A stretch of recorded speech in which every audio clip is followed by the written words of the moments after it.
Chronically Jackie, and this is another video in my diagnosis discussion series. In this video, I'm going to further discuss my narcolepsy with cataplexy diagnosis. But before I continue, please keep in mind that everybody's journey with chronic illness will vary, and I'm going to be sharing my personal experiences, which may differ from yours or someone you know. Also, be sure to check out the description for the other videos in my diagnosis discussion series and helpful links. So, narcolepsy is a neurological sleep disorder in which the brain cannot properly regulate sleep-wake cycles, resulting in a fractured sleep cycle. This causes a slew of symptoms, and the main symptoms of narcolepsy are excessive daytime sleepiness, cataplexy, sleep paralysis, hallucinations, and automatic behaviors. Excessive daytime sleepiness goes far beyond just being tired. It's like a heavy blanket that constantly weighs on you. A sleepiness that's nearly impossible to fight and sometimes even results in sleep attacks, which is where you fall asleep regardless of what you're doing. Sitting, having a conversation, even walking. You suddenly become so sleepy you can't fight it no matter how hard you try. Not every sleep attack is the same. They can vary in severity. For me personally, they typically last a few minutes to a few hours, and I could wake up feeling better or worse. The same goes for napping. I don't know how I'm going to feel when I wake up because it differs each time. Basically, it's very unpredictable. There are actually two different types of narcolepsy. Type 1 is with cataplexy, and type 2 is without cataplexy. And what is cataplexy? It's a symptom of narcolepsy in which you have sudden but temporary muscle paralyzation. You see, while you're asleep, your brain releases a hormone to keep your body still so you don't act out your dreams.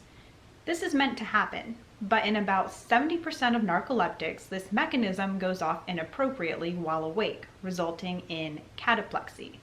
Cataplexy can happen at random, but it's usually triggered by strong emotions. My biggest triggers are laughter, surprise, and excitement.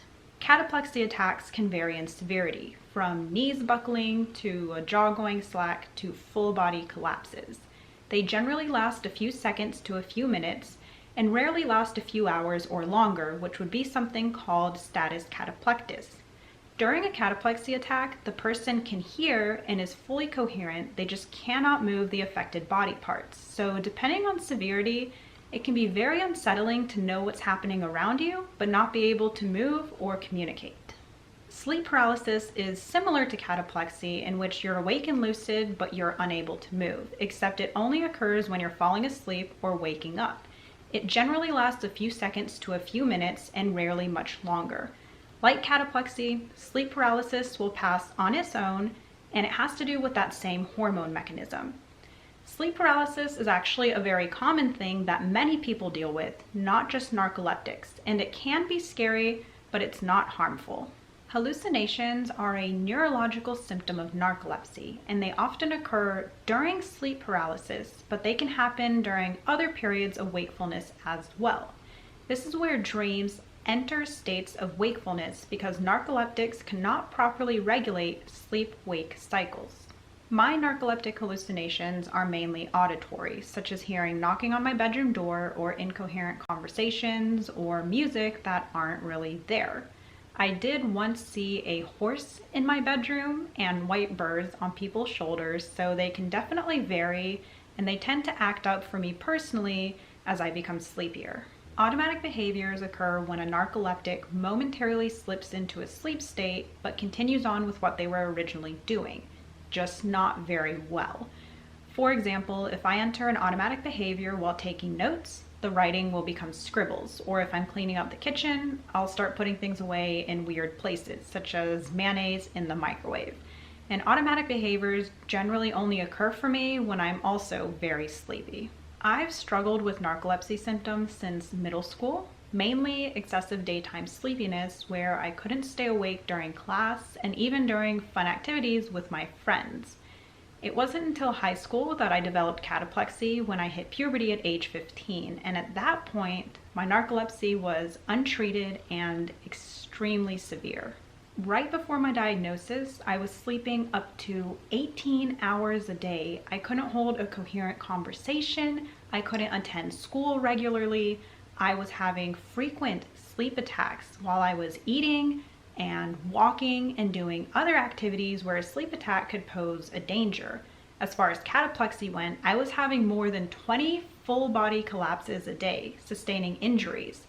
I was having very frequent sleep paralysis and hallucinations and automatic behaviors. I had absolutely no quality of life. I was diagnosed through an overnight sleep study and an MSLT, or multiple sleep latency test, which is a daytime nap study. They are non-invasive and not painful, but it can be a little weird to fall asleep in a new place with many leads stuck to your body and many electrodes glued to your head to measure sleep waves. My testing showed a fast sleep onset and other abnormalities confirming narcolepsy. And cataplexy is actually a clinical diagnosis, meaning there's no specific test for it, and it's based on a doctor's observations, a patient's symptoms, and ruling out all other possible causes. So between my overnight sleep study, my MSLT, and the clinical diagnosis, I was officially diagnosed with narcolepsy with cataplexy at age 15 by a sleep specialist. Narcolepsy does affect everyone differently, and not every warrior will have every symptom of narcolepsy, and symptoms can definitely vary in severity, so treatment plans are tailored to the individual. Many narcoleptics do take stimulants during the day to help them stay awake, but I personally can't do that because it increases my tachycardia, making my dysautonomia worse. Instead, I take a medication at night that is specifically for narcolepsy to help regulate my fractured sleep cycle.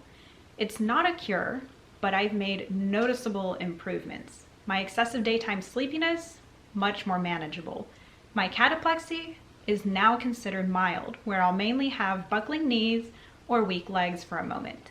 Although I do sometimes have breakthrough, larger scale cataplexy attacks.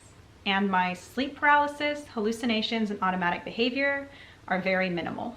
So one of my most disabling chronic illnesses became one of my most manageable with proper treatment, because currently there is no cure for narcolepsy.